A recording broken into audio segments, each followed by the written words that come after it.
Hello student, तो कैसे हो आप। उम्मीद है अच्छे होंगे। तो हम जान रहे थे कवि और उनके उपनाम के बारे में। जब लोगों में जो प्रसिद्ध नाम है, जिस नाम से वो जाने जाते हैं, उन नामों के बारे में। तो जनार्दन प्रसाद झा को किस नाम से जाना जाता है? तो वो द्विज है उनका जो उपनाम है। वैद्यनाथ मिश्र, जिसको हम नागार्जुन के नाम से जानते हैं, यात्री या जनकवि भी हम उन्हें कहते हैं, तो उनका जो वास्तविक नाम है नागार्जुन जी का, वो वैद्यनाथ मिश्र है। त्र्यंबक वीर राघवाचार्य को हम रांघे राघव से नाम से जानते हैं। वासुदेव सिंह इनका वास्तविक नाम है और इनको त्रिलोचन और शास्त्री के नाम से भी जाना जाता है। रामधारी सिंह को दिनकर या आग और राग का कवि भी कहा जाता है। हम रामधारी सिंह दिनकर बोलते हैं, तो वो उनका उपनाम है। दिनकर जी के नाम से हम उसे जान सकते हैं। बालकृष्ण शर्मा को हम नवीन भी कहते हैं, पूरा नाम होता है बालकृष्ण शर्मा नवीन। शिव मंगल सिंह को हम सुमन के नाम से जानते हैं और हरिवंश राय बच्चन को हालावाद का प्रवर्तक माना जाता है। हरिवंश राय बच्चन।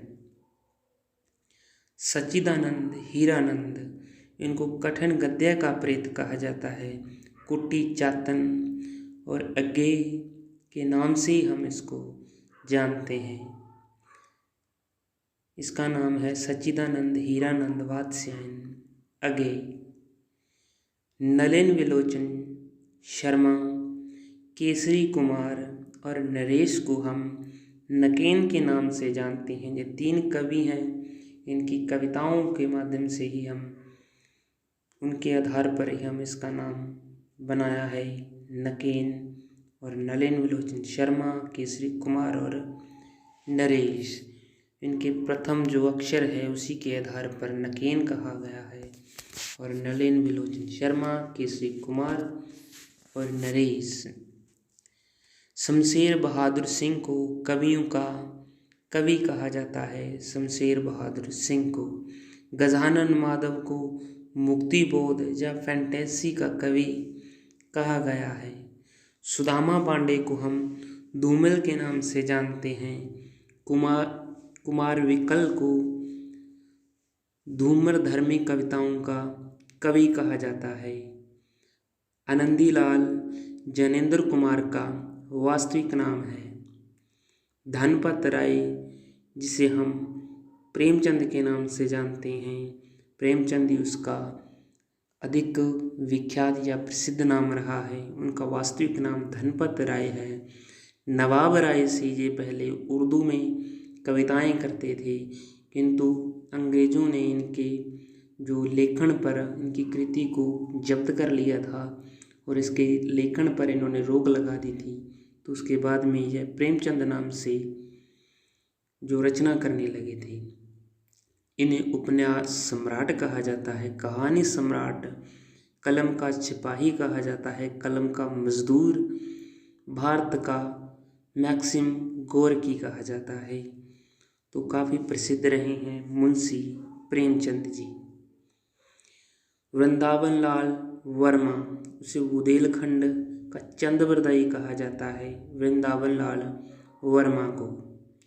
शिव पूजन सहाय को शिव के नाम से जानते हैं, जहाँ हिंदी भूषण निराला द्वारा ये पद्धति से दी गई थी, हिंदी भूषण की।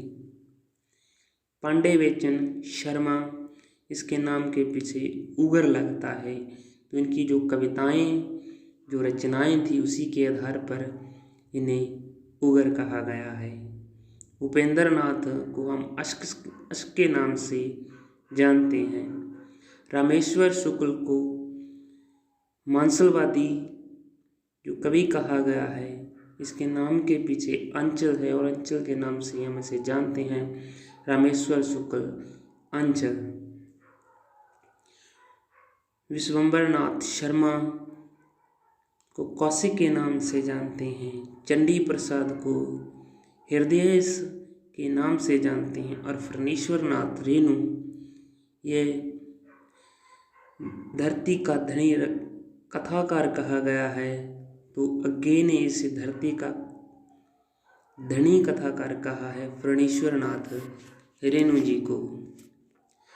चंद्रधार शर्मा के नाम के पीछे गुलेरी है और गुलेरी के नाम से हम इन्हें जानते हैं, जो मात्र 3 कहानियाँ लिखकर कहानी जगत में प्रसिद्ध हो चुके हैं। राजेंद्र वाला घोष, जिसका वास्तविक नाम राजेंद्र वाला घोष है और हम इसे जानते हैं वंग महिला के नाम से। दुलाई वाली इनकी एक कहानी है जो प्रथम कहानियों में, हिंदी की प्रथम कहानियों में मानी जाती है। शरत चंद्र को आवारा मसीहा कहा गया है। हरि कृष्ण को प्रेमी के नाम से जाना जाता है। विद्यानिवास मिश्र को परंपराजीवी और ब्रह्मानंद कहा गया है। वियोगी हरि को गद्य काव्य का लेखक कहा गया है। और गणेश बिहारी मिश्र, श्याम बिहारी मिश्र और सुखदेव बिहारी मिश्र, इनको मिश्र बंधु के नाम से बुलाया गया है। और मिश्र बंधु विनोद इनका हिंदी साहित्य इतिहास का ग्रंथ है। रामचंद्र शुक्ल, जिसके इतिहास ग्रंथ को आधुनिक जो युग है उसमें सबसे ज़्यादा जो ख्याति प्राप्त हुई है, इसी की जो धारणाएं हैं, जो इनके जो कोटेशन हैं, उनको ही प्राथमिकता दी जाती है। उसे मुनि मार्ग के हिमायती माना गया है। रामचंद्र शुक्ल को हिंदी साहित्य का इतिहास जो इन्होंने लिखा था वो हिंदी शब्द सागर की भूमिका में लिखा गया ग्रंथ है। नंद दुलारे वाजपेयी को सौष्ठववादी या स्वच्छंदतावादी आलोचक कहा गया है। नंद दुलारे वाजपेयी को। डॉक्टर नगेंद्र जी को रसवादी आलोचक कहा गया है। नेमी चंद्र जैन जो आलोचकों का आलोचक कहा गया है, नेमी चंद्र जैन जी को। किशोरीदास वाजपेयी हिंदी के पाणिनि माने जाते हैं। तो पाणिनि ने सर्वप्रथम जो व्याकरण की रचना की थी, तो किशोरीदास वाजपेयी को हिंदी का पाणिनि माना गया है। तो इन्होंने भी जो व्याकरण लिखा है उसी के आधार पर इसे पाणिनि कहा गया है।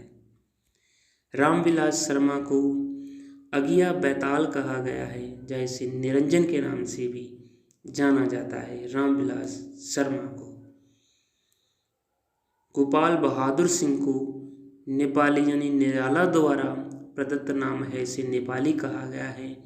गोपाल बहादुर सिंह जी को हिंदी गीतों के राजकुमार माने जाते हैं, गोपाल बहादुर सिंह जी। और दुष्यंत कुमार जो हिंदी के गज़लों के राजकुमार माने जाते हैं। दुष्यंत कुमार की गज़लें पढ़ने के योग्य हैं और उससे रस प्राप्त कर सकते हैं। तो दुष्यंत कुमार जी को हिंदी गज़लों के राजकुमार माना जाता है।